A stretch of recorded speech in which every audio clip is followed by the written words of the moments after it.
Alright, I see we still have the heckler in the crowd. Let's see if he's going to heckle me. We'll see what happens. Thanks, Sean. Alright, I'm going to talk first about Valentine's Day. Tomorrow's Valentine's Day, and I work in retail, as many of you know already. And I was like, I called the boss today, and I was like, hey, Milton, I don't think I could come to work tomorrow. And he's like, why not? I'm like, because I don't like all that sappy love stuff. And he's like, well, can you work on Friday? I'm like, no, I'll be too depressed about tomorrow. He's like, when do you think you might feel like coming to work? And I'm like, how about Sunday? I'm going to need to take a couple days off.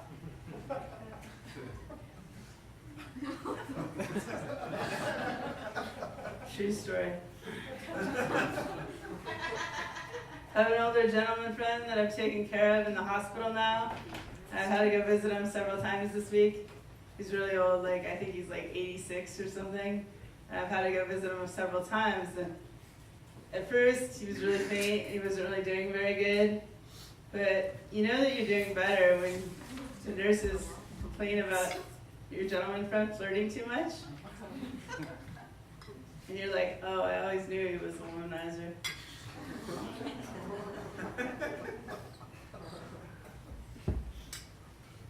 He's doing better.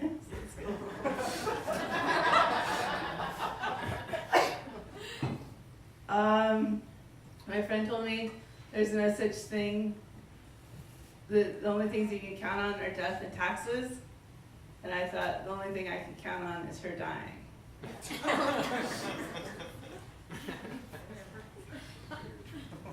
Yeah. I heard that guy say I'm weird. It's probably true. That's why I'm a stand-up. Alright. She also told me the same friend has had 6 kids in over the span of 20 years.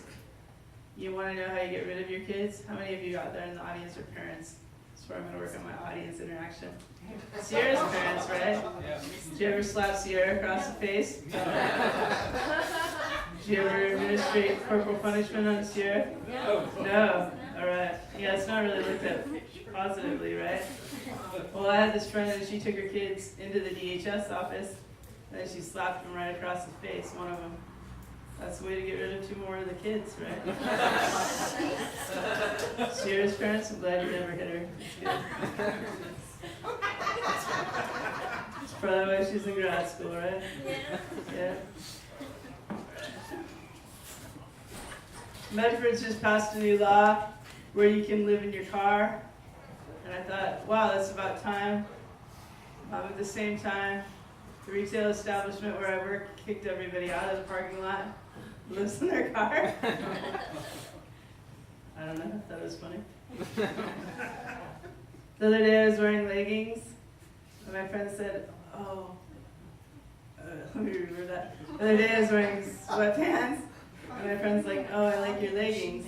And I'm like, no, they're sweatpants.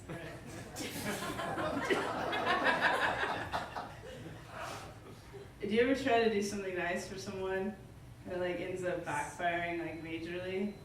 Well, I was trying, before this old man went to the hospital, I was trying to take him some Chinese food, and my car got stuck on the edge of the mountain. Right? Okay. But I had to get a tow truck driver to come and rescue me, but I didn't have any insurance or any towing. So what I did is I told him that I was his wife to get towed out. And then I further lied and said that my car was not operational. All right. I don't even feel guilty about this. And then it was snowing pretty hard in Ashland and I was on that hill. I didn't want to die or wreck my car again, so I have trouble with wrecks. So some of you might have known from listening to my comedy. So what I did is but the tow truck driver got up there and then he couldn't put the chains on his tow truck. And I was like, this isn't a good sign. My Prince Charming is coming to rescue me and he doesn't even know how to put on the chains. And then he admitted that he'd never put on chains in his life. So then I end up having to put the chains on the tow truck. Then I have to put my car on the tow thing. That was a lot of work. Alright. That's all I have.